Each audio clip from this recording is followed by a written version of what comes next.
Em nome do Pai, do Filho e do Espírito Santo. Ave Maria. Cheia de graça, o Senhor é convosco. Bendita sois vós entre as mulheres, bendito é o fruto do vosso ventre, Jesus. Santa Maria, Mãe de Deus, rogai por nós, pecadores, agora e na hora de nossa morte. Amém. Glória ao Pai, ao Filho e ao Espírito Santo. Como era no princípio, agora e sempre. Amém. Em nome do Pai, do Filho e do Espírito Santo. Amém. Uma boa noite.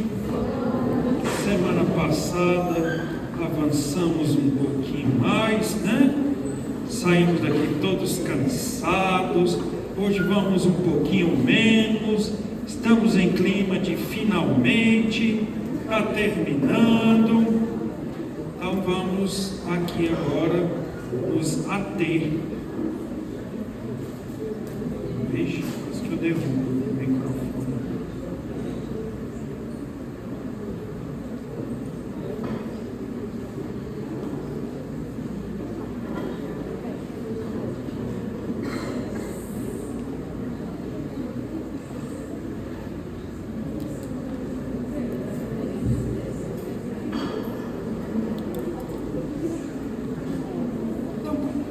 Quando nós conversávamos, desde o primeiro dia, e houve uma uma insistência em que São Paulo era desejoso de ir a Roma. E nesse desejo de ir a Roma, nós já vimos essa passagem, ele queria muito falar aos pagãos, sábios e ignorantes. Ele chama de gregos e bárbaros. Mas, quando ele está falando aos romanos, ele chama os pagãos de Roma, os gentios, de sábios e ignorantes, os gregos, que são os sábios, e os ignorantes, os bárbaros. Mas eu também disse a vocês que ele fala aos judeus, né? Então, se a gente for pensar, desenhar um pouco aqui, fazer assim que eu gosto de desenhando e falando, né? Então vamos aqui. Nós temos aqui a carta aos Romanos. Quando ele diz que quer ir à Espanha, ele queria passar por Roma, mas ele acaba naufragando em Malta. E o seu desejo ardoroso, Romanos 11:13, de estar com os romanos, com todos aqueles que estão lá. E quem constitui a igreja dos romanos? Pagãos e judeus. Como eu disse para vocês, aqui no caso dos pagãos, ele fala de gregos e bárbaros. Quem são os gregos que ele fala aqui? Os sábios, né? Fica fácil de lembrar, grego, filosofia, aqui não tem nada a ver, mas é pelo menos um recurso de memória. E bárbaros, que ele chama aqui os ignorantes, e os judeus. E aí ele começa nessa carta dizendo assim: olha, eu quero encontrar a vocês. Por que ele quer encontrá-los? Porque ele tem um desejo ardente de levar a palavra de Deus a eles, de levar o testemunho de Cristo. E quando ele fala de levar o testemunho de Cristo, é o que eu dizia na missa de hoje, um envio apostólico é nada mais, nada menos aquilo que Jesus disse para Paulo: eu te envio como sinal de luz das nações, para os que estão nas trevas. Então, a missão de um apóstolo, ela é nada mais, nada menos que o sinal de Deus de resgate para quem recebe esta missão. Então, se um apóstolo é enviado a algum lugar, é o próprio Deus que está no ímpeto missionário, envio missionário, quer dizer exatamente isso, ir ao encontro, mas esse eu encontro é um resgate. Esse eu encontro é um resgate porque te coloca em contato com Cristo e com a palavra de Deus. É um resgate em Cristo. Então a missão, ela faz parte aí. E a gente via Jesus missionário por toda a Judéia, Galiléia, Samaria e além. A missão, ela é uma obra de redenção. Ela é uma participação na obra de redenção de Cristo. Porque é Cristo mesmo quem redime. E aqui eu quero deixar bem claro. Não é que a obra de redenção de Cristo precisou de alguém, alguma coisa, que ela está completa na cruz. Mas o que eu quero dizer é que experimentar o ímpeto missionário, o envio missionário, o trabalho missionário, é enxergar a mão de Deus indo lá e resgatando da lama, porque está levando Cristo. E aí a gente vai encontrar na carta aos Romanos, falar porque dessa missão é levar é um resgate, é uma redenção, porque a carta aos Romanos vai dizer que a fé que é dada no batismo e justifica pelo batismo, essa fé que salva e que é uma fé ativa, portanto, uma fé que não se contenta apenas em dizer Jesus é o Senhor, mas Ele é o Senhor, meu Salvador, e transformou a minha vida, e porque transformou a minha vida, eu tenho vida nova, e porque eu tenho vida nova, o meu agir é novo. Esse Senhor e Salvador aqui, do qual nós estamos falando do resgate, esta fé neste Senhor e Salvador, segundo a carta aos Romanos, ela entra pelos ouvidos. Significa o quê? Como é que alguma coisa vai entrar pelo meu ouvido se não tiver quem pregue? Que a fé, ela é alimentada pela pregação, e essa pregação, ela ocorre aqui por causa da missão. Vejam só, olha só que bonito. Agora São Paulo está dizendo que esta fé que vai salvar pela pregação a bárbaros, sábios e ignorantes, e a judeus, ou seja, é para todos. São Paulo está dizendo assim, uma coisa eu tenho que deixar bem claro. Eu falei o tempo todo de São Paulo, né? Que os judeus, e eles estão aqui em Roma, precisavam escutar isso. Os judeus acreditam que a justificação ocorre por meio de quem? Da fé ou das obras? Quais obras? Da lei, porque não é da obra da caridade. Então o judeu, ele é salvo se ele segue as obras da lei. E a lei aqui é a Torá. E a lei aqui é a palavra de Deus. Então o que a gente vai aprendendo com o próprio judeu? A gente vai aprendendo com eles que eles vão dizer que a salvação está na palavra de Deus. Olha só, a salvação está na palavra de Deus e no cumprimento da palavra de Deus. É basicamente o que a gente diz. Só que o seguimento e a salvação que eles encontram é no cumprimento das obras prescritas por essa palavra. E aí a gente entende então Jesus dando um grito em João 5:39, 38, 39. Vamos ver o que João vai falar no 5, 38, 39. Esse versículo já apareceu aqui. Por enquanto eu estou fazendo só aquele momento de recapitulação.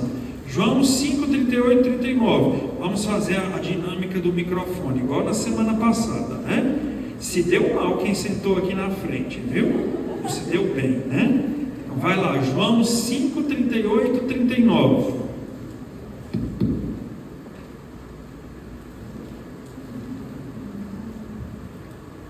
E sua palavra não permanece em vós, porque não credes naquele que ele enviou. Vós prescrutais as Escrituras. Então, peraí, sua palavra não permanece em vós, porque não credes naquele que enviou. A palavra de Deus, que dá vida e que salva, Jesus está dizendo assim: olha, vocês, essa palavra não permanece em vocês, porque vocês não creem naquele que o Pai enviou. Então Jesus está advertindo que é preciso crer na palavra de Deus, mas na palavra de Deus que dá testemunho da missão dele, dá testemunho da missão de Cristo. Então vamos olhar aí. Aquele enviar não crê naquele que enviou. Enviar é próprio de quem envia, é o agente que envia, mas o enviado é o próprio do discípulo do apostolado. Então quem não creu, não acreditou na missão daquele que o Pai enviou, a palavra não permanece nele. Aí vem o versículo 39 aí, que é para quebrar a banca, né? Vai lá. Vós perscrutais as Escrituras, porque julgais ter nelas vida eterna. Ora, são elas que dão testemunho de mim. Então, de que adiantava o judeu estudar, acreditar, seguir a lei, se ele não acreditava que esta lei, esta palavra, toda a Torá, etc, ela dava testemunho de Cristo. Então o que a gente precisa entender? É que mesmo o judeu de boa vontade, de coração aberto, pronto para viver a experiência da palavra de Deus, porque o judeu ele estuda a Torá, ele também não é tolo, ele estuda a Torá para entender que a Torá, a palavra de Deus, tem que ser aplicado na vida. É o que a gente fala, a palavra de Deus tem que ser compreendida para ser aplicada na vida. Só que a novidade paulina está aqui. Sim, que você viva as obras da lei, porque a lei, ela teve a sua função. A lei é santa. Olha só, São Paulo vai dizer, ele não tem problema com a lei, ele tem problema com quem segue a lei. Ele está dizendo aqui, lei, seja entendido palavra, a Torá, a lei é santa, porque ela te diz para afastar do pecado, ela te diz para buscar um caminho de pureza. Só que a escravidão da lei, por causa da dureza de coração, ou seja, nós corremos o risco de fazer o mesmo que esse povo fez aqui, se chama essa escravidão, eu vou colocar um conceitozinho aqui, letra mata. O mesmo que os judeus fizeram, nós podemos fazer, porque a letra do Evangelho, que é a palavra da lei, sabe que o Evangelho é a lei, viu? É a lei nova de Cristo. A letra do Evangelho também mata. Santo Tomás de Aquino já falava disso. O Evangelho mata, se ele não é vivido da forma com que ele tem que ser vivido, ou seja, com a fé e a caridade. Essa obra da lei nova, a nova lei de Cristo, do Evangelho, precisa ser um encontro, não de novo, com um monte de normas da palavra de Deus, mas precisa ser um encontro com o que Jesus diz aí em João 5,39. Vocês procuram a salvação nas Escrituras, que é a perscrutação, né? Que é ficar, o judeu ele tinha ali um trabalho bonito, que é feito até hoje também por alguns católicos, que é a perscrutação da palavra, que é procurar a correspondência na palavra de Deus e deixar a palavra de Deus falar. Mas Jesus vai dizer, vocês procuram a salvação nisso, mas isso que vocês fazem dá testemunho de mim. E São Paulo entendeu isso. Por isso que ele vai dizer aí na carta aos Romanos, que a fé entra pelos ouvidos, mas não é uma fé de letra que mata, não é uma fé apenas de multiplicar o que já fora dito, mas é, acima de tudo, um convite. Aqui nós estamos diante de um convite. Cadê minha assistente? Ela veio hoje, veio. Obrigado, muito obrigado. Ok? E aí a gente vai entendendo que São Paulo está dizendo o tempo todo, os judeus erraram que a justificação justificação, a salvação, o perdão, a absolvição não vem pelas obras da lei, mas agora a palavra diz na carta aos Hebreus que ela é uma faca de dois gumes, né? Agora o outro lado da faca começou a cortar para o lado dos gentios. Então São Paulo vai, por incrível que pareça, começar a carta aos Romanos falando primeiro, dando um corte de faca dos gentios. E aí a gente vai ler aqui esse texto que vai dizer assim: eu passei esse tempo todinho dizendo para vocês, os judeus erraram porque acreditaram que a salvação, a justificação se dá pelas obras da lei. Agora nós vamos encontrar São Paulo dizendo: os gentios, os pagãos também erraram. Lembre-se, em Roma nós temos judeus e gentios. Então ele vai corrigir judeus e gentios. E aí chegou a hora da correção aos gentios. Romanos 1, 18, 20. Romanos 1, 18, 20.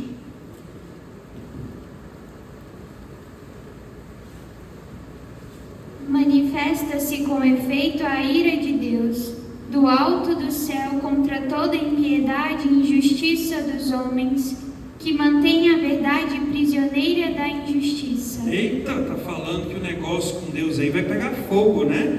Ira do alto, vai descer a ira, manifesta-se contra toda impiedade.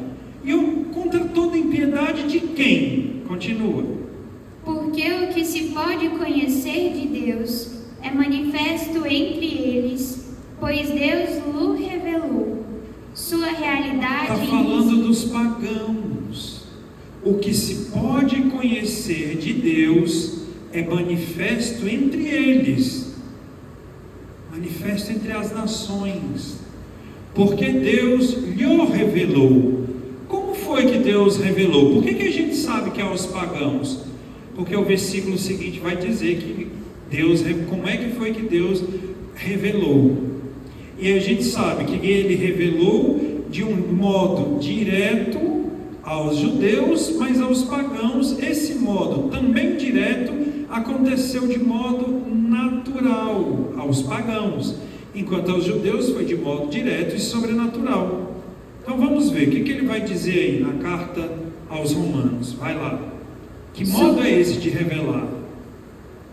Sua realidade invisível, seu eterno poder... Sua realidade invisível, seu eterno poder. A realidade invisível e o eterno poder de quem?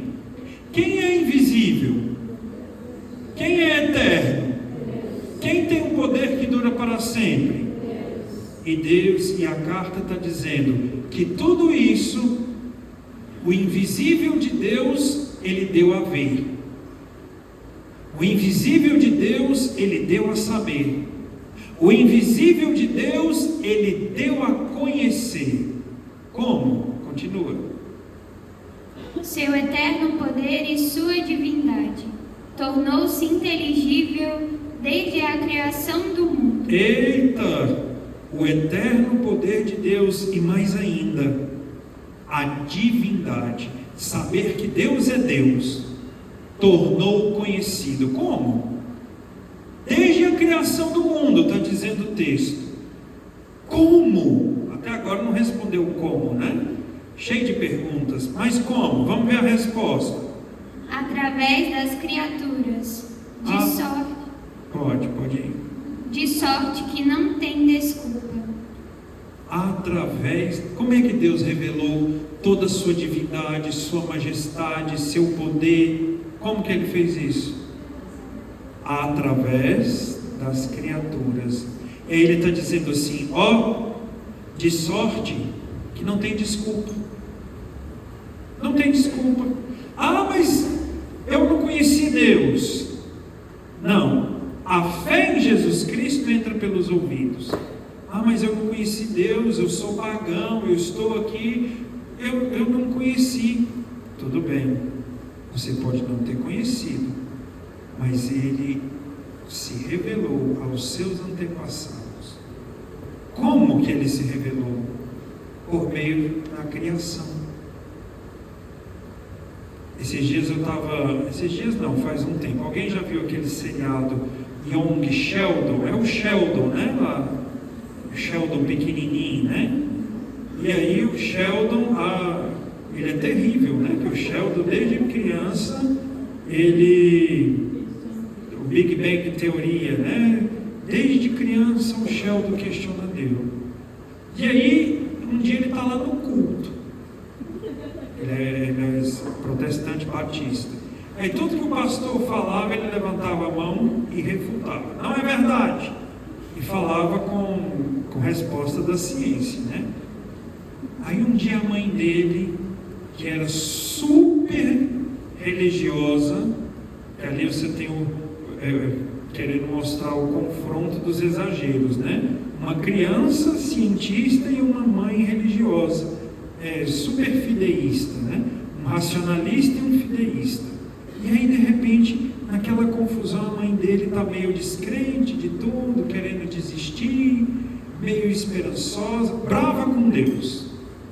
E aí o Sheldon pequenininho chega assim e fala: mamãe, então você não acredita mais em Deus? Aí ela: estou pensando, né? Estou meio descrente. E aí o Sheldon começa a usar a ciência e fala assim: sabe que o universo, se a gravidade, ela tem um cálculo tão preciso na gravidade do universo, que se ela fosse um pouquinho mais forte, o universo colapsava? Aí ela olha assim, Aí ele fala: sabe que se a gravidade do universo fosse uma força a menos, o universo também se desmantelava? Ela olha assim, ele fala assim: Sheldon, onde você quer chegar? Porque você não acredita em Deus, está querendo me fazer acreditar agora que ela estava desacreditando, ou pelo menos descontente? Aí ele virou e falou assim: não acredito, mas a ordem do universo me obriga a aceitar que há um Criador inteligente. Então é disso daí que São Paulo está falando. A natureza com os seus graus de beleza, a natureza com a sua ordem, a sustentação de todas as coisas, a fragilidade da vida, mas ao mesmo tempo a multiplicidade. Quem é que foi que fez com que a água corra do alto do monte e desça e as coisas aconteçam em tanta sintonia e perfeição? Por que uma joaninha tem que ser daquele jeito, com uma bolinha daquele jeito? Por que uma arara tem que dizer arara, né? Por que as coisas têm que ser assim tão bem perfeitas e tão calculadas? E aí ele vai dizendo, São Paulo vai dizendo: é nisso daí que Deus manifestou-se, na perfeição das criaturas, e vocês que buscaram respostas em tantas outras coisas, buscaram lançar um foguete em Marte, não acreditaram naquilo que está diante dos olhos de vocês. A prova que vocês queriam da vida e da majestade da vida está na cara de cada um.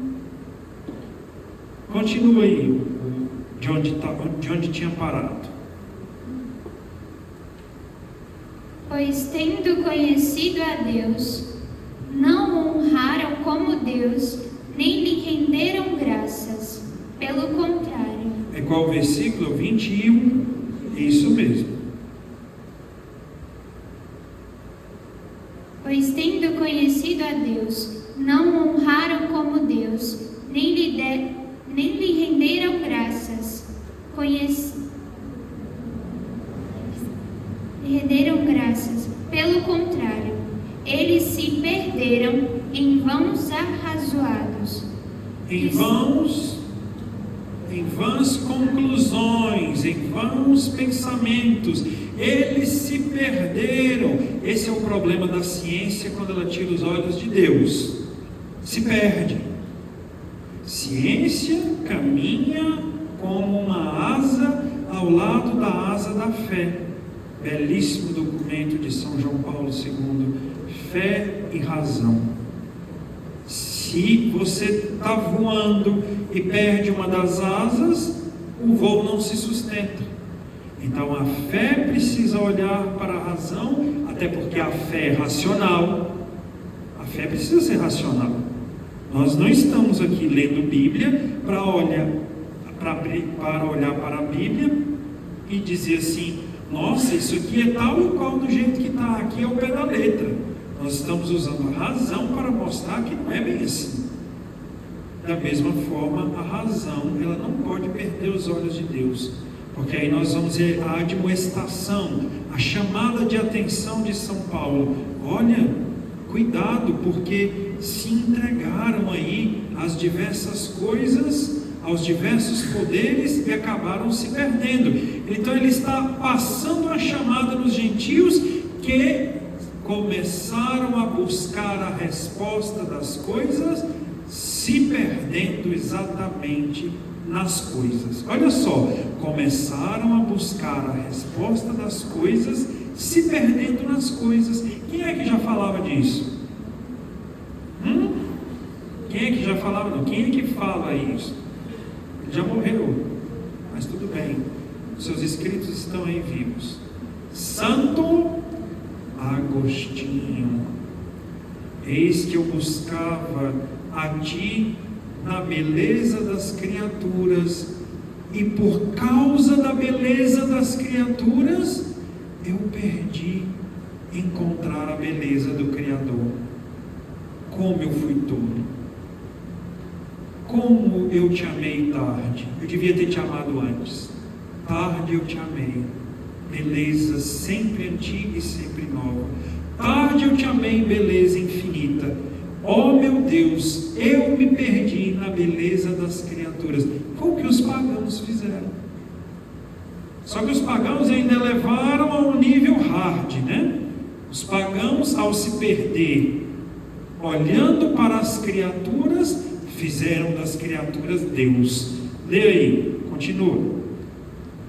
E seu coração insensato ficou nas trevas, jactando-se de possuir a sabedoria, tornaram-se tolos e tocaram a glória do Deus incorruptível. Jactando-se, né? O que é aí o jactando-se? Ficar se auto-louvando. Se auto-louvando.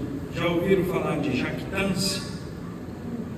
Jactância, que eu vou dar um exemplo do que é jactância, é quando a pessoa fica ali auto-louvando os pecados. Sabe aqueles adolescentes bobão? Adolescente bobão que fica se auto-louvando. Pô, peguei. No passado eu pegava todas, né? E dizendo assim: hoje eu estou convertido. Mas no passado eu pegava todos. Eu não dispensava nem a perna de uma mesa. Se eu visse a perna de uma mesa, eu pegava. Isso é jactância. E é pecado. Se gloriar dos passados pecados da sexualidade. Dos pecados passados da sexualidade. O nome disso é jactância, né? E aqui São Paulo está falando: olha, terrível vocês que ficam aí se jactando, ou seja, se auto-louvando da sua sabedoria. Não serviu de bosta de nada. Continua. Trocaram a glória do Deus incorruptível por imagens do homem corruptível, de aves, quadrúpedes e répteis. Por isso Deus os entregou. Está falando contra as imagens? Já disse e vou repetir. Se você pegar e estudar a Bíblia, se você pegar e olhar a Bíblia com versículos isolados, você vai pegar lá o Êxodo e o Deuteronômio e fala assim: não farás para ti imagens de nada que está no céu, abaixo do céu, ou de que rasteja ou coisa qualquer. Ele está falando aí que eles cometeram o pecado de idolatria. E aí ele fala assim: olha, ai de quem fez aí imagens, né? Então, será que são as nossas imagens? Então vamos lá, vamos fazer um passeio à terrinha de novo, né? Já mostrei aqui para vocês a terrinha de Israel. Tá, assim tá bom. Né? Assim tá bom. Não é tão assim.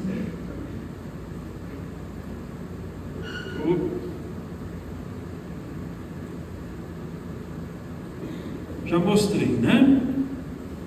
Esse povo que está habitando aqui, eu disse para vocês que quando Abraão veio aqui da Mesopotâmia, que é a Mesopotâmia,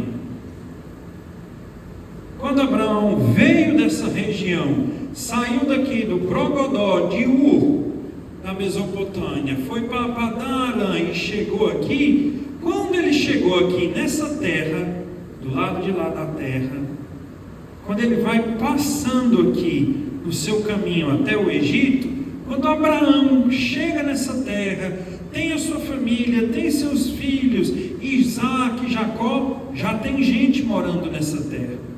E as pessoas que moram nessa terra, os cananeus, eles cultuam um Deus chamado Baal. Já falei lá no primeiro dia. Baal, Camos, todas essas coisas aí, né?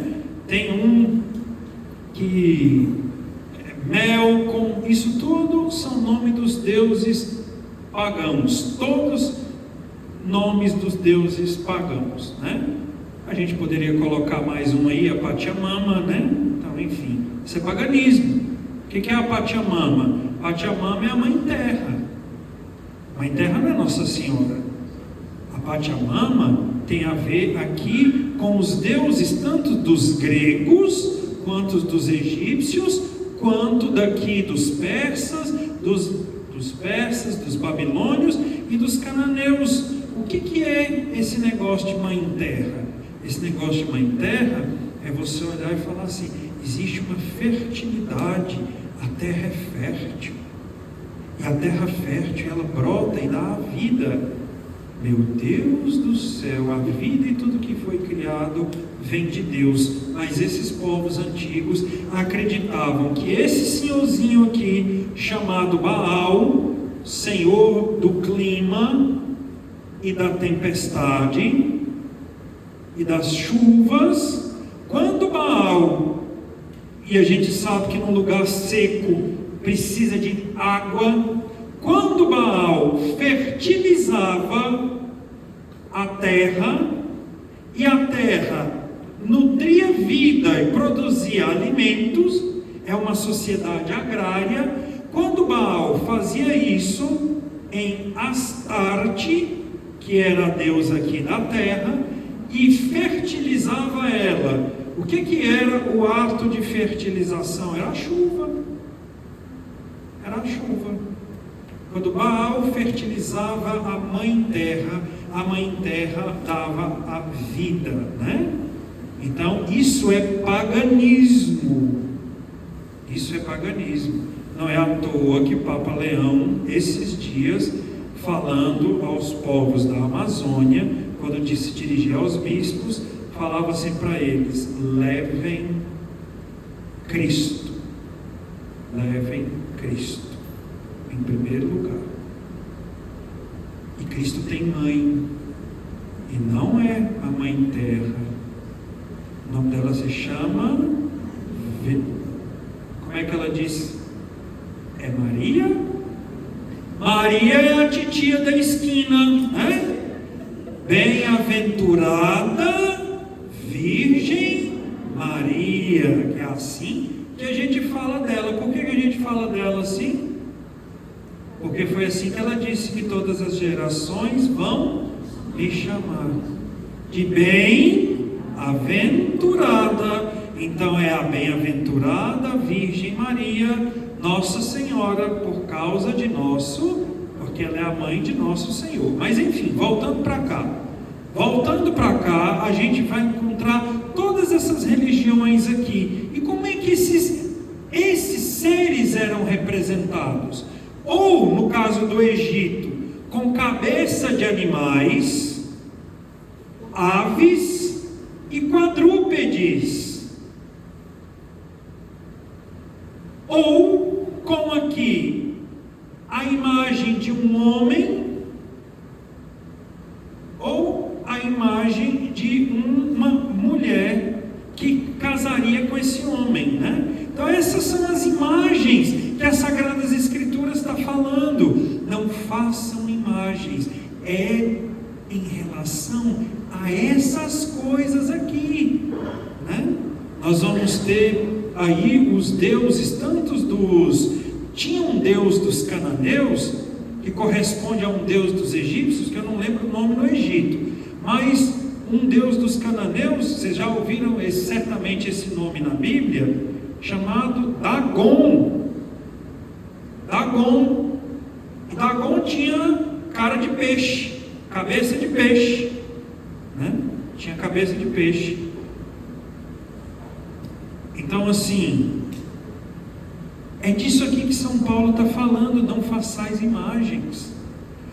É do contexto dessa região, porque não vamos nos esquecer, repito, o próprio Moisés fez imagens de querubins. O que é o querubim? Querubim é um homem com asas. Depois ele fez a imagem de uma serpente. A gente falou no primeiro dia aqui o que significava essa serpente. A imagem de um serafim, a imagem da serpente, a prefiguração em Cristo. Então a gente precisa entender quando a Bíblia está falando, não façais imagens. Deu para entender que é quando que o versículo que está falando aí, que é do 21 ao 23, ele não vem isolado do 18 ao 20, e ele está falando justamente para os povos não fazerem idolatria, não tomarem como Deus, porque buscaram, arrazoaram os seus vãos pensamentos, pensaram em dar justificativa para as coisas criadas, buscando exatamente homens ou animais. E aí São Paulo está dizendo, prepara, porque a ira de Deus não desculpa isso. Não desculpa por quê? Porque vocês tiveram inteligência suficiente para pensar altas coisas, mas não tiveram o mínimo de inteligência para pensar que era Deus. São Paulo está fundamentando o que ele está falando na carta aos Romanos em Sabedoria 13, 1, 9. Oh, coitado de quem não tem o livro de sabedoria na Bíblia, eu só lamento. Porque se o livro da sabedoria falta na sua Bíblia, falta também os fundamentos da explicação paulina para esses versículos iniciais. Então, se a sua Bíblia falta o livro da sabedoria, ela é incompleta. Desculpa quem não tem, mas... Ok? Terminou de ler até o 23? Vamos ler então o 25, Romanos 1, 25. Romanos 1, 25.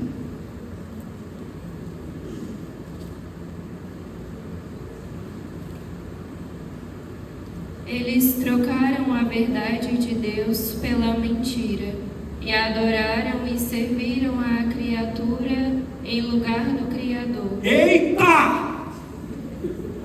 Minha assistente, por favor. Eita, que isso aí é demais. Eles trocaram a verdade de Deus pelo quê? Repete. Pela mentira, e adoraram e serviram a criatura em Então lugar pronto, do então Criador. eu falei, eles trocaram a verdade de Deus pela da criatura. Não, a criatura aí que ele está falando é uma criatura mentirosa. Este versículo aí está falando do Jardim do Éden, onde Deus vai lá e diz assim: tem uma verdade a dizer para vocês. No Jardim do Éden tem duas árvores. Tem uma que vocês comam à vontade. Tem um monte de árvore aqui. Pode sentar a mão e comer à vontade. Mas tem duas especiais. Uma que eu quero que vocês comam. E atenção, olha a prefiguração, né? A gente falou de prefiguração no primeiro dia. A árvore é feita de quê? Qual é o material da árvore? Madeira. A cruz é feita de quê? Tem um fruto da vida na árvore da vida. O fruto é o que fica pendurado. Na cruz eu tenho quem pendurado? O Senhor da vida. Então, é desejo de Deus que nós tenhamos acesso ao Cristo. Mas Deus também coloca lá a árvore do fruto do conhecimento. Tem uma segunda árvore do bem e do mal. Esse fruto do conhecimento do bem e do mal, a gente já viu em outros cursos bíblicos, porque essa bendita dessa árvore está aí.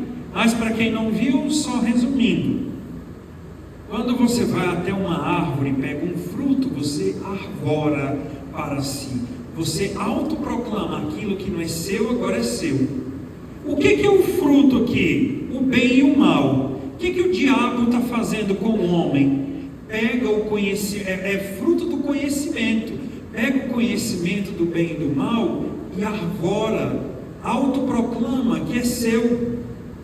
Gente, pelo amor de Deus, né? Pelo amor de Deus, não vão ler a Bíblia. É por isso que o povo faz catequese quando criança, e depois quando cresce, vai para as universidades, para as faculdades, e fica assim: eu vou acreditar na história, nesse mito da maçã. Pelo amor de Deus, nós falamos disso aqui no primeiro dia, uma linguagem simbólica, e o significado de tudo isso que eu estou dizendo aqui está lá no catecismo. Está lá no catecismo, né? Jesus falava domingo, elogiando a esperteza das trevas, né? E dizia assim: por que os filhos da luz não são assim, né? Em outras palavras, ele estava dizendo: por que a gente não estuda para as Sagradas Escrituras, ou o mínimo, que é o primeiro, o segundo capítulo e o terceiro da Bíblia, do jeito que a gente estuda para passar no concurso?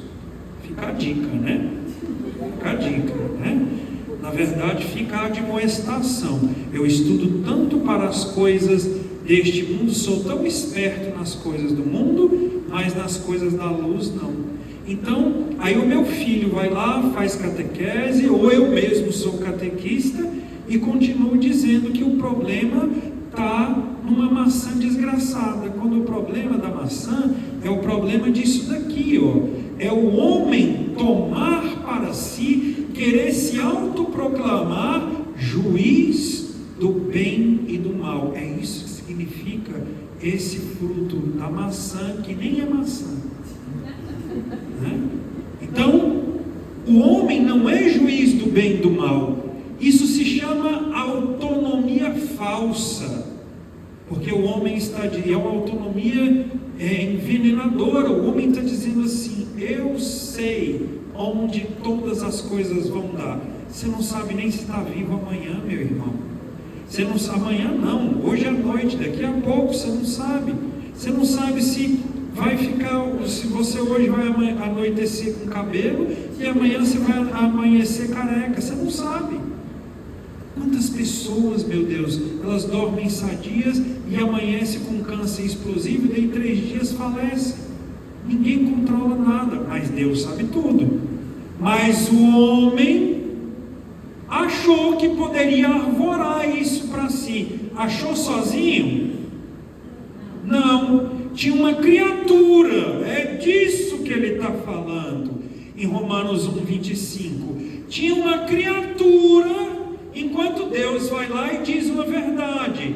Gênesis 2:9, Gênesis 2:17, não coma, no caso aqui do 2:17, 2:9 é da árvore da vida, não coma desse fruto. E o que Deus diz? Olha o que Deus diz, o Criador: porque o dia em que comerdes, morrereis. O dia em que você achar que você é Deus, ou achar com soberba que você pode ser poderoso como Deus, a soberba tomou seu coração e você vai morrer. Então eu vou dar, aí aqui a gente começa a entender o porquê dos mandamentos.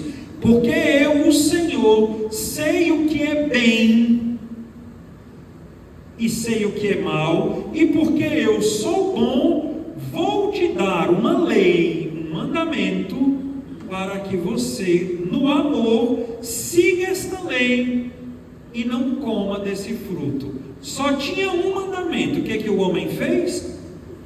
Comeu. Então o problema não é um mandamento, não são 10 mandamentos, não são 613. O problema não está definitivamente na lei. O problema está no coração que está diante da lei. E aí, São Paulo aos Romanos está nos denunciando qual é o problema. Romanos 1:25. Preferiram ouvir a criatura, a mentira da criatura. Quem é que estava no alto de uma árvore mentindo? Vocês sabem que não é no alto da árvore, né? Aí fala de uma serpente. A gente já viu no primeiro encontro que a palavra serpente tem a ver também com serafim, né? Serpentes ardentes, serafins ardentes.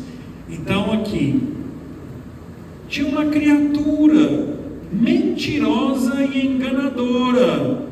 João 8:44. O que está dizendo em João 8:44?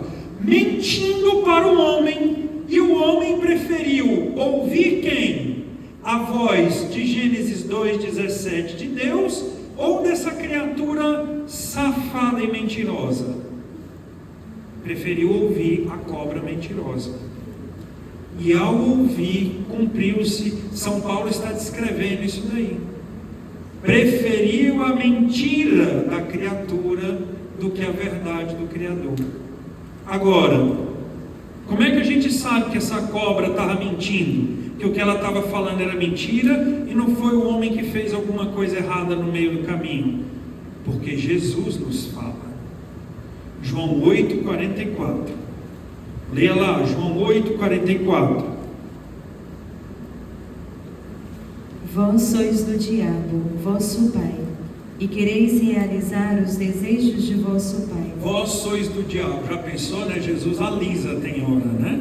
Já pensou você estar num debate e uma pessoa começar a falar assim: vocês são tudo filho do capeta. É o que Jesus estava falando, né? Vocês são filhos do capeta. Por quê? Porque vocês são filhos do capeta. Vocês são filhos do capeta porque vocês têm no coração o que fez o vosso pai: mentira e morte. Era um grupo que se reuniu em torno de Jesus querendo matar ele. Ele está dizendo assim: vocês mentem porque ouvem a palavra de Deus e não escutam, e vocês repetem exatamente o que o pai de vocês fizeram: matar e mentir. Está chamando eles de filhos dos diabos. E como é que Jesus está falando isso? Continua aí. Ele foi homicida desde o princípio. Homicida desde o princípio. O que o diabo ensina o homem desde o começo é morrer. Só isso. Porque ele mesmo está mergulhado na morte.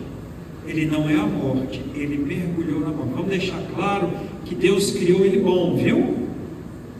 Deus criou o diabo bom, porque era um anjo bom. Ele se tornou o diabo adversário porque ele mergulhou na morte. O que é mergulhar na morte? Pecou. Vai lá. E não permaneceu na verdade, porque nele não há verdade. Nele não há verdade. Adivinha onde é que nós vamos voltar? Romanos 1:25. Agora, depois dessa explicação, vamos ouvir esse texto e a gente vai reconhecer a linguinha bífida da cobra exatamente em Romanos 1:25. A criatura que ensinou o homem a preferir ouvir a criatura e não o Criador. Vai lá. Eles trocaram a verdade de Deus pela mentira e adoraram e serviram. Quando foi que fizeram isso? Quando Adão e Eva preferiram a serpente a verdade de Deus. E aí o que São Paulo está dizendo? É que o pecado de Adão e Eva está se repetindo na humanidade, contaminando a humanidade o tempo todo. O que os pagãos, os gentios de Roma, que é para quem ele está escrevendo, e do mundo todo faz, é isso. E aí Santo Agostinho vai dizer o que eu já disse, que ele disse, né? Pecado, no fundo, é sempre a mesma coisa. Trocar o Criador por amor às criaturas, ou o que elas dizem, né? Ou o que elas dizem. Vai lá. Continua, por favor. Adoraram e serviram a criatura em lugar do Criador. Adoraram e serviram a criatura. Quando é que começaram a fazer isso? Quando olharam para a chuva e começaram a dizer: Baal, fecunda Astartes, Astarote, fecunda sua esposa Baal, chove sobre nós. Então eu tenho que prestar um culto a Baal. Tudo aquilo que eu já expliquei aqui, que não vou voltar, que é ficar voltando, né? Vai lá, termina o 25. Do Criador, que é bendito pelos séculos. Amém. Então você trocou o Criador pelo esplendor da criatura. E aí o Criador, São Paulo disse lá em Romanos 18, 20: vocês conseguiram enxergar outras coisas e não enxergaram o básico. Não tem desculpa. Vão responder por isso. A ira de Deus. E aí começa um pouco mais. Um coração envenenado. Nós vamos chegar aí às consequências desse coração envenenado. Romanos 1, 26, 27. Romanos 1, 26, 27. Por isso, Deus os entregou a paixões alvitantes. Suas mulheres mudaram as relações naturais por relações contra a natureza. Relações contra a natureza. Mulher com mulher, mulher com cachorro, mulher com cavalo, mulher com mosquito. Então, contra a natureza. Mulher com árvore. Tudo que quiser dizer aí que é contrário à natureza. Continua. Igualmente os homens, deixando a relação natural com a mulher, arderam em desejo uns para com os outros. Igualmente os homens, homem com cachorro, homem com mosquito, homem com árvore. Vai lá.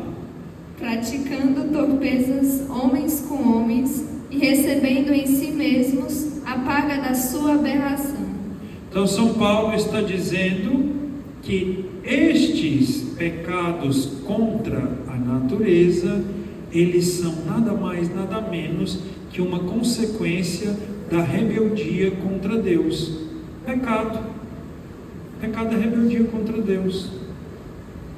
São Paulo está dizendo, né? Que eu sei que vocês vão colocar isso aí depois na internet, e eu não quero sair preso, né? Não quero que o STF venha me prender, porque eu falei do que São Paulo está dizendo, dos pecados de homem com homem, de mulher com mulher, de mulher com bicho, de bicho com homem, enfim, né?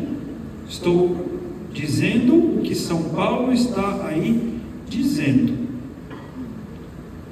Depois, ele está dizendo que essa rebelião no coração, que de algum modo tem manifestado essa rebelião. Por que ele pegou esses pecados contra a natureza?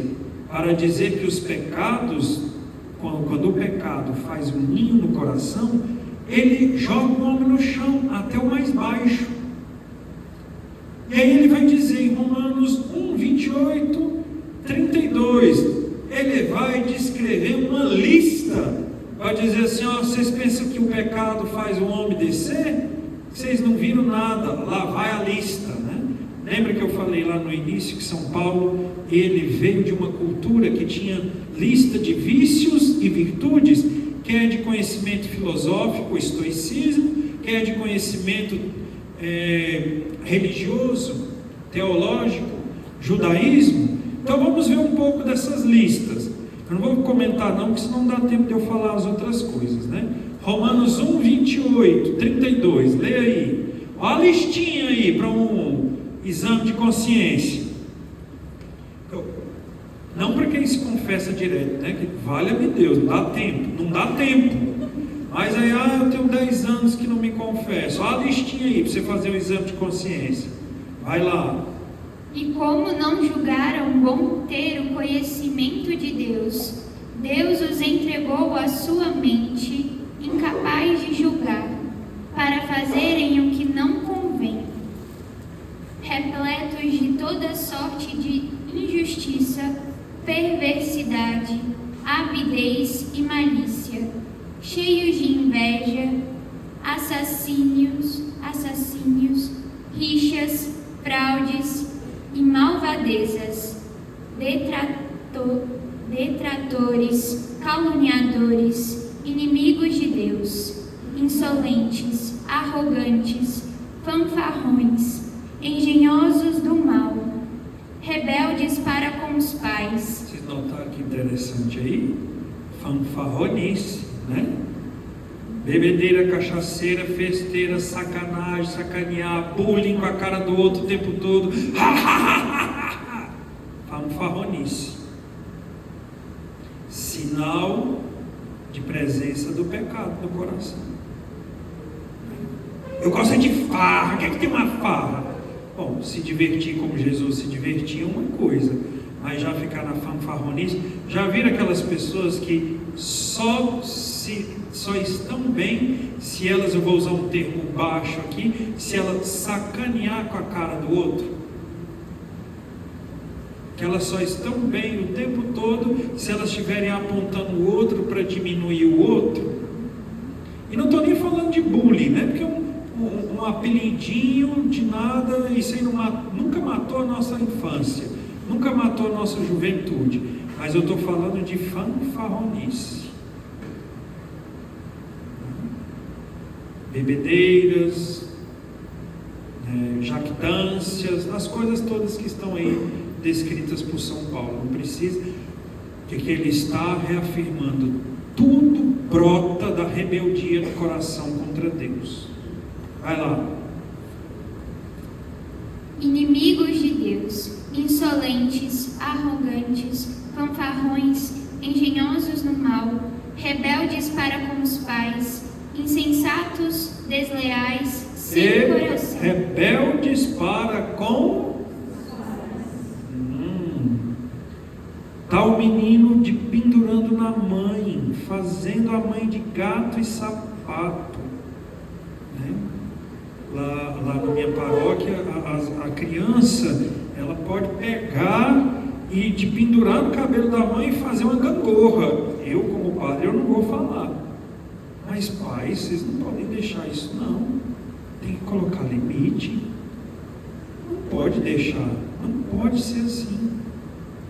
Porque você foi confiado por Deus como pastor de sua casa, como a esposa fiel à imagem da igreja na sua casa. Se o filho é o dono da casa, tem alguma coisa errada. Tem alguma coisa errada. E se o filho aprende isso, insolência contra os pais, lembre-se que ele não é de todo culpado, porque você permitiu ele ser insolente com você. Então presta atenção. Vai lá. Insensatos, desleais, sem coração, nem piedade, apesar de conhecerem a sentença de Deus, que declara dignos de morte os que praticam semelhantes ações. Eles não só as fazem, mas ainda aprovam os que as praticam. Ai de nós, né? Todos nós temos um pouco disso, viu? A gente conhece o que é pecado, conhece os nossos pecados, conhece o pecado dos outros, e mesmo conhecendo o que é errado, a gente vai lá e faz. Eita! Socorro, Deus! Socorro, Deus! Socorro, Deus! Né? Venha Deus em nosso auxílio, em sua misericórdia. Socorro, Deus. Terminou? 32? Passada essa listinha braba de vícios aí, né, que São Paulo diz que não vai ver a Deus por ser inimigo de Deus, eu queria que nós falássemos agora da circuncisão do coração, um tema caro a São Paulo. O que é a circuncisão do coração? A gente precisa lembrar o que era a circuncisão. Tem que dar uma aula de anatomia no quadro aqui agora, né? Deus que me defenda, né? O que era a circuncisão? A circuncisão era uma marca. E esta marca, ela queria marcar na carne a aliança que tinha sido feita na alma. Então o ser humano circuncidado deveria carregar esta marca para sempre na carne, para lembrar que na alma dele, ele tinha uma promessa, uma aliança feita por Deus. Então era isso que era a circuncisão. Só que a circuncisão, tanto no Antigo e no Novo Testamento, ela é um gesto exterior, um gesto externo. É o exterior, são as marcas na carne para mostrar o interior. É como se fosse hoje o jejum. Vou dar um exemplo bem assim, raspando, né? O jejum, você faz o jejum para mostrar a sua disposição e o seu arrependimento de morrer no interior para o homem velho e deixar nascer o novo. Então, a mesma coisa era a circuncisão. É algo exterior para marcar o interior.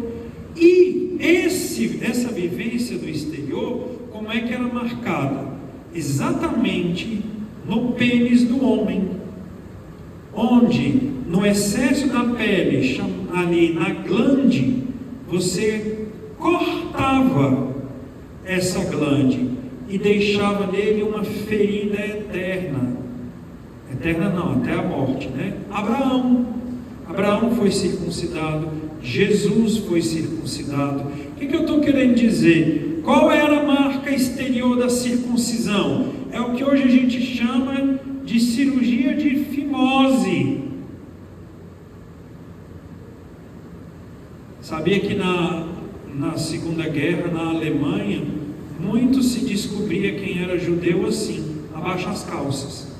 Se tivesse a marca da circuncisão, porque o judeu é circuncidado, então eles matavam, né? Sabiam que era judeu. Então, tirar dessa pelezinha, a pessoa carregava, o homem carregava uma marca na carne da aliança e da promessa.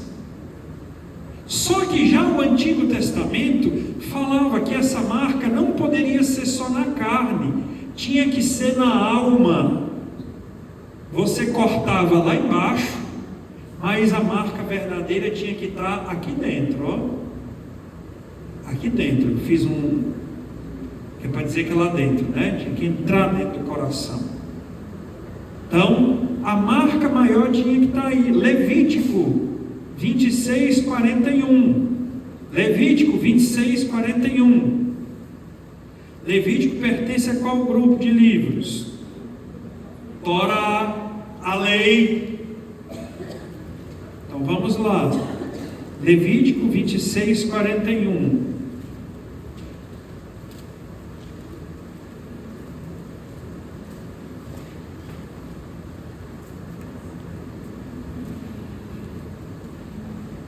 Levítico 26, 41.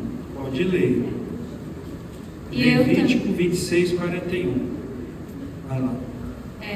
E eu também serei contrário a eles, e os conduzirei à terra dos seus inimigos. Então seu coração incircunciso se humilhará, e farão expiação pelas suas faltas. O que Deus está dizendo? Que o coração incircunciso, ou seja, com o coração que cortou lá embaixo, mas que não cortou aqui em cima, não cortou lá dentro, vai ser humilhado e vai se converter, porque Deus vai dar oportunidade de conversão. Ele vai dar oportunidade de conversão. Então, assim, coração incircunciso, não adianta estar com a circuncisão lá embaixo, no seu gesto externo, e aqui dentro não está circuncidado. Então, São Paulo vai chamar a atenção disso na carta aos Romanos, dos corações incircuncisos. Vamos ver um pouco, porque a gente tem que olhar, não é só o livro isolado. Colossenses 2, 9 a 15. Colossenses 2, 9 a 15.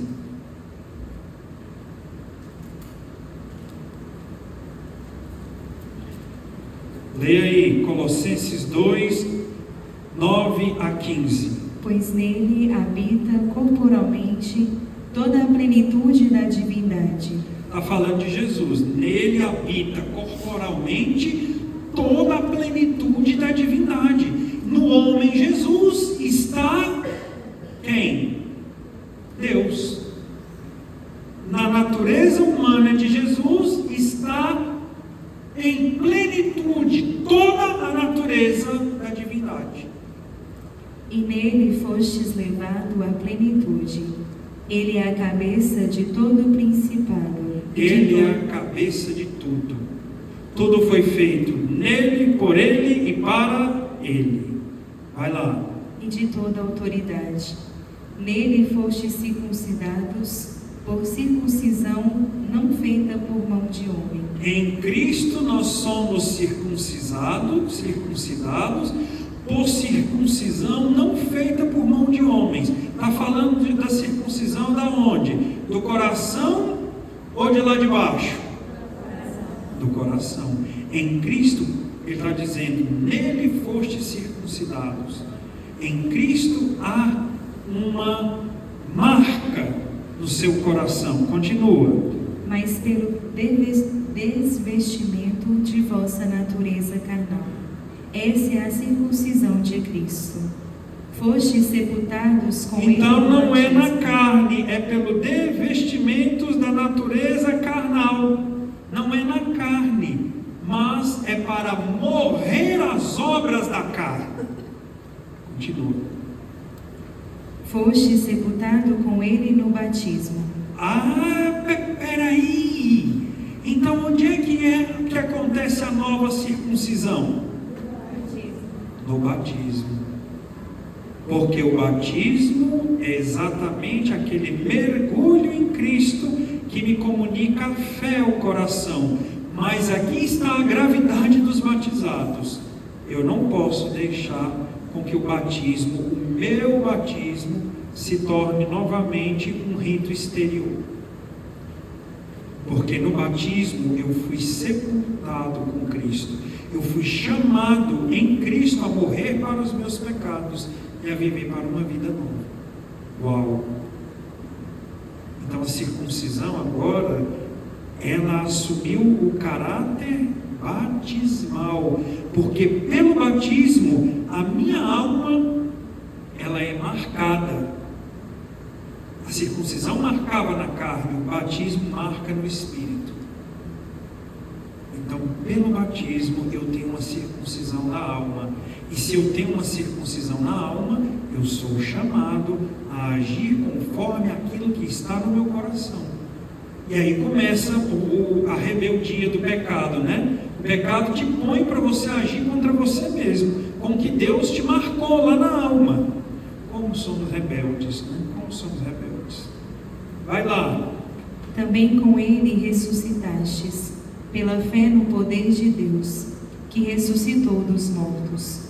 Vós estáveis mortos pelas vossas faltas e pela incircuncisão da vossa carne. Olha só, nele fostes circuncidados, mas nele também ressuscitastes. Vocês estavam mortos pela incircuncisão, mas agora, vai. E ele vos vivificou juntamente com Cristo. E ele vos vivificou. Então, assim, o que nós estamos vendo? É aquilo que a gente falou no encontro passado, da doutrina da igreja, que a fé,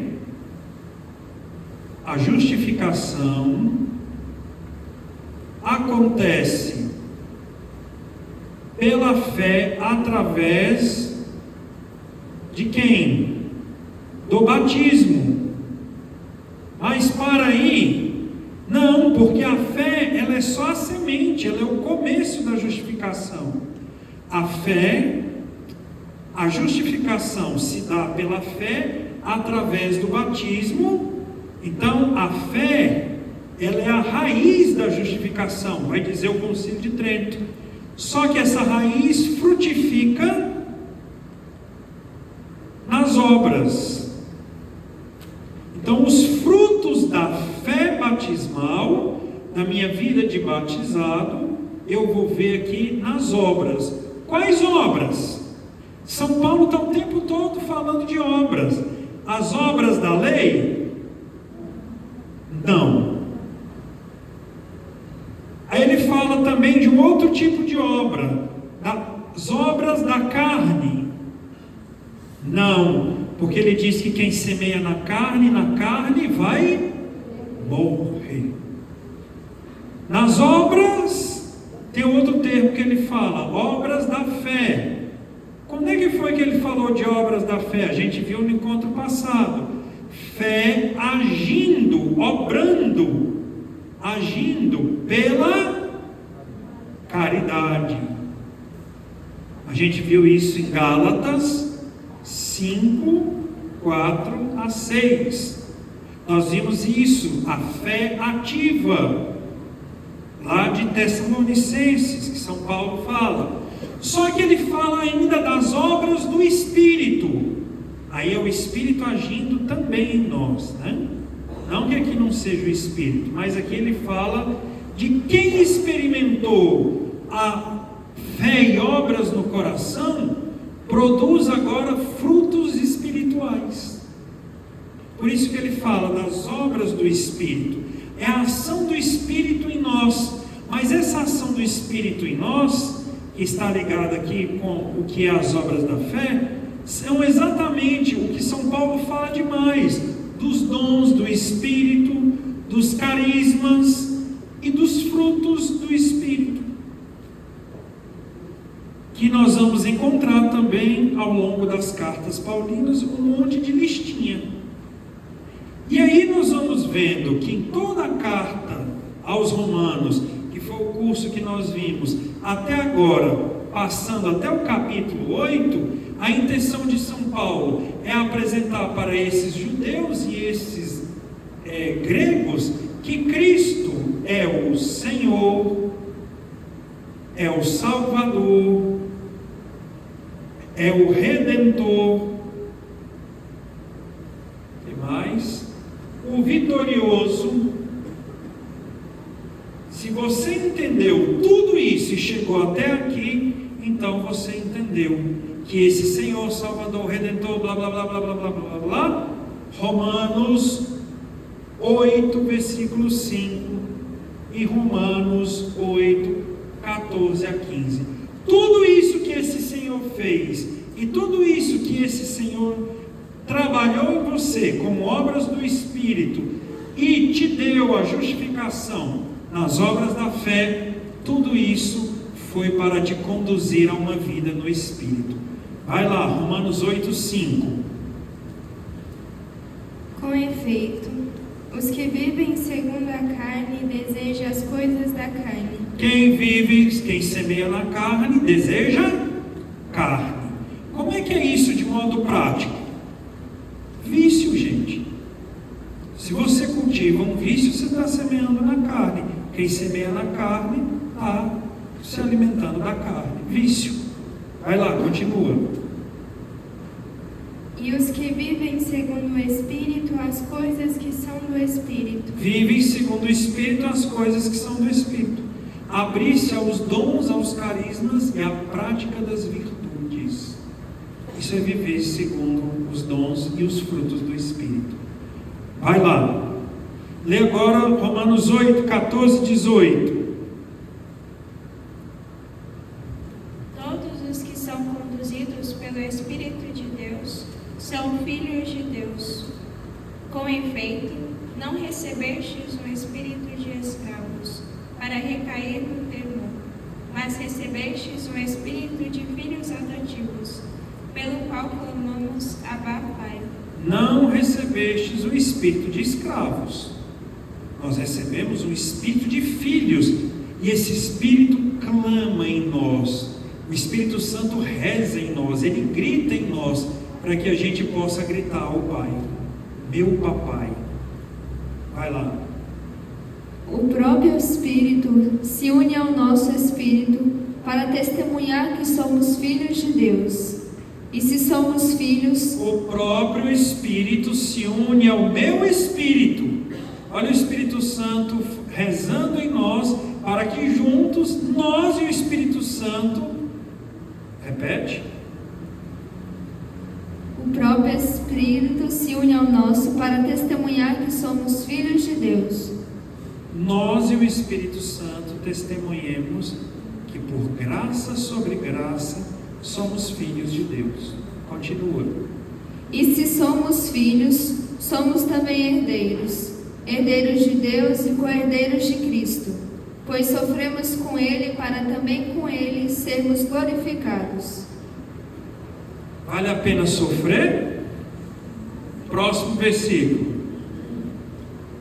Penso com efeito que os sofrimentos do tempo presente não têm proporção com a glória que deverá revelar-se em nós, pois a criação em expectativa anseia pela revelação dos filhos de Deus. Resumindo, eu fiz uma pergunta: vale a pena sofrer? A palavra de Deus respondeu: os sofrimentos da vida presente nem se comparam com a glória futura que está nos esperando.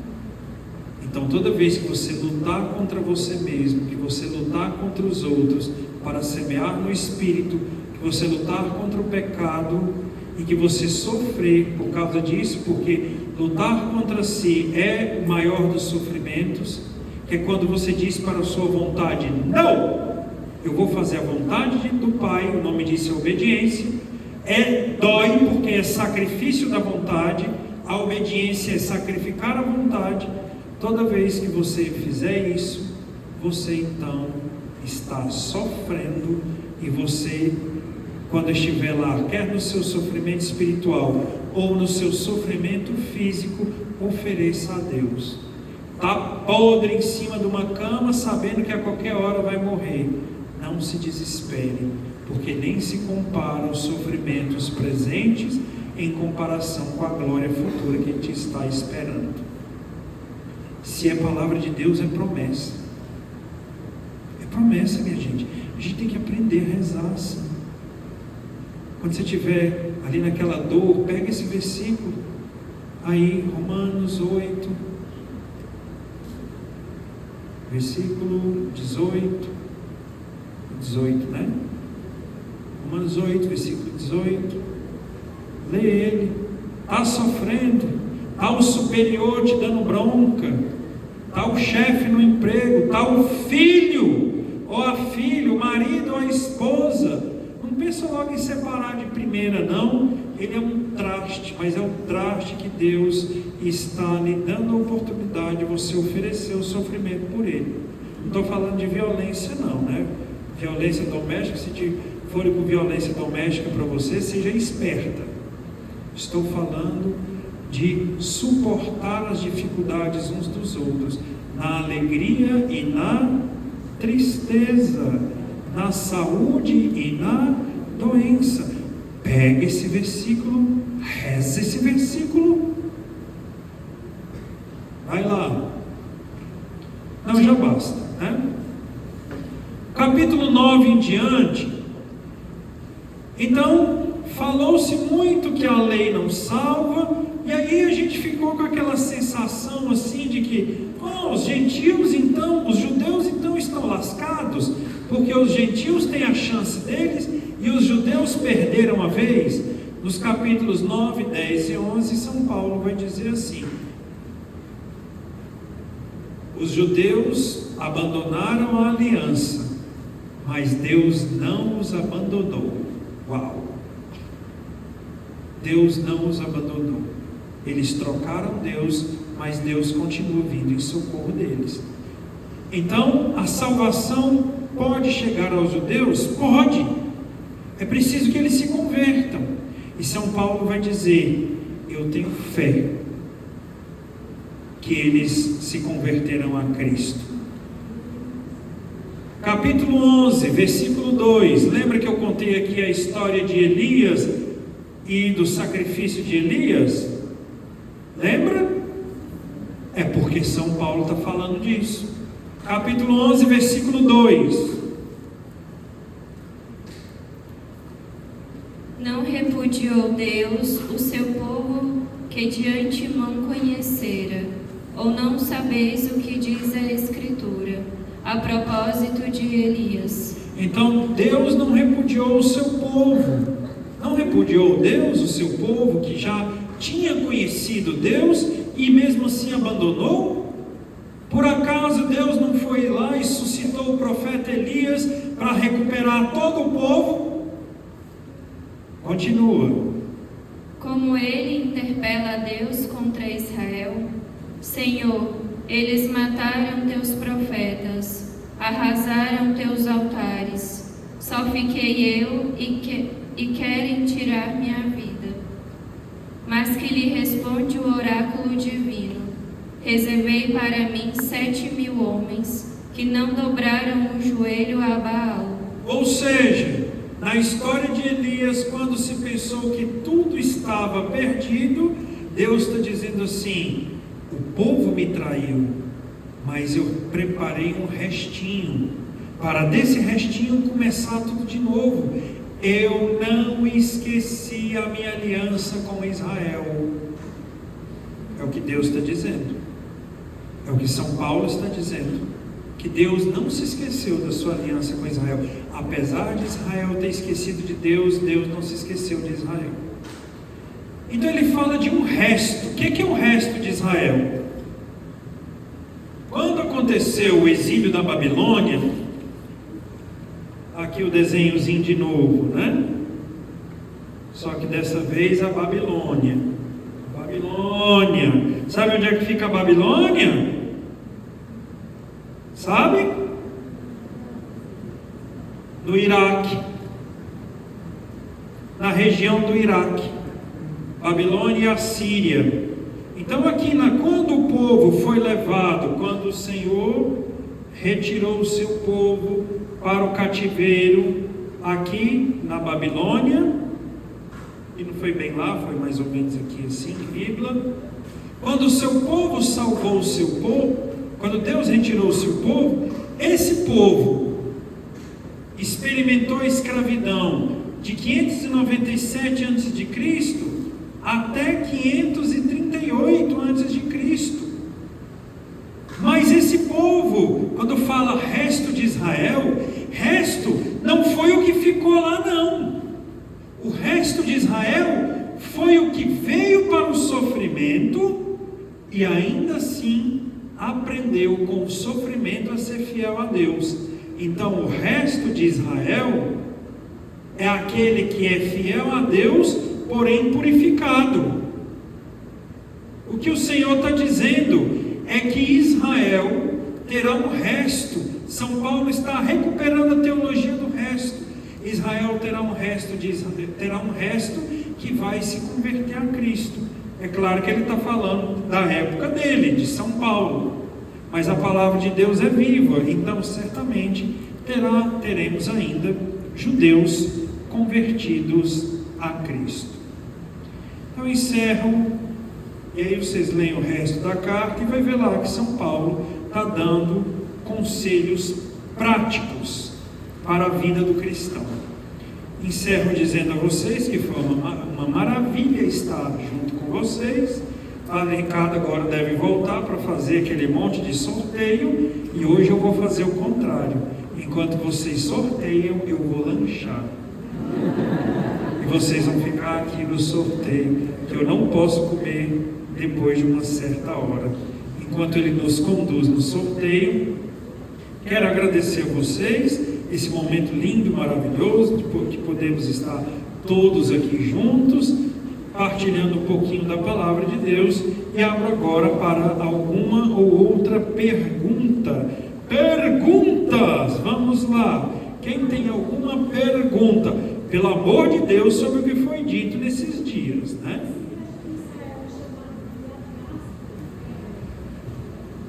Não, diáspora é outra coisa. O resto de Israel é o resto de Israel. A diáspora é quando veio aqui a dispersão, a diáspora, e espalhou o povo para cá. Mas eles também se espalharam por outras regiões. Quando ocorre a diáspora do Antigo e do Novo Testamento, no Novo Testamento a diáspora ocorre quando os discípulos são perseguidos. Então, ocorre o que? A diáspora, a dispersão. A perseguição faz com que as sementes do Evangelho se espalhem, como no Antigo Testamento os exílios fizeram com que a palavra de Deus se espalhasse. Mais alguma outra pergunta?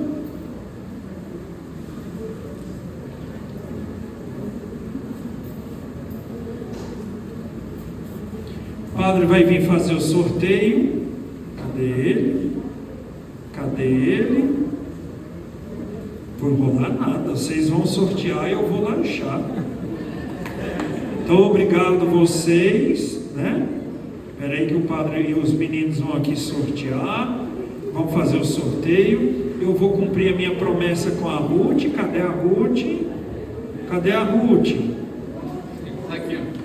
Eu pensei que ela ia embora para eu não ter que dar meus livros para ela, né? Eu vou te dar lá embaixo. Não, eu já tenho cópias. Já tenho outros desses. Vou cumprir a minha promessa com Ruth. Vou chamá-la para tomar um lanche comigo, só eu e ela hoje. Né? Que lá eu vou dar o livro para ela, né? E aí que para vocês não ficarem enciumados. São Paulo fala de enciumamento na carta aos Romanos, quando ficaram os judeus enciumados dos gentios. Cadê o padre? Então eu passo aí o sorteio aos meninos e encontro vocês lá no fundo quando eu tiver de barriga cheia já esperando vocês. Aí você vai enrolando aí até dar tempo do padre chegar para ele rezar com eles, né? Tchau. Vamos lá, dar início ao nosso sorteio. O primeiro número do nosso sorteio é... Ixi, Maria. 21. Alguém com o número 21? 21? Ah, 21 não, vamos ver o outro. Coisa rápida. 55. 55. Ah, ali está. Parabéns, salva de palmas para ele. Um kit. Show de bola. Beleza, pode vir. Parabéns, gente. Vamos lá, próximo número. O que eu estou fazendo aqui? Número 2. Alguém com o número 2? Não? Vamos passar então.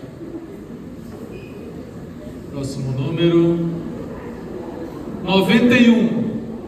Alguém com o número 91? Também não. Próximo número 54. Opa!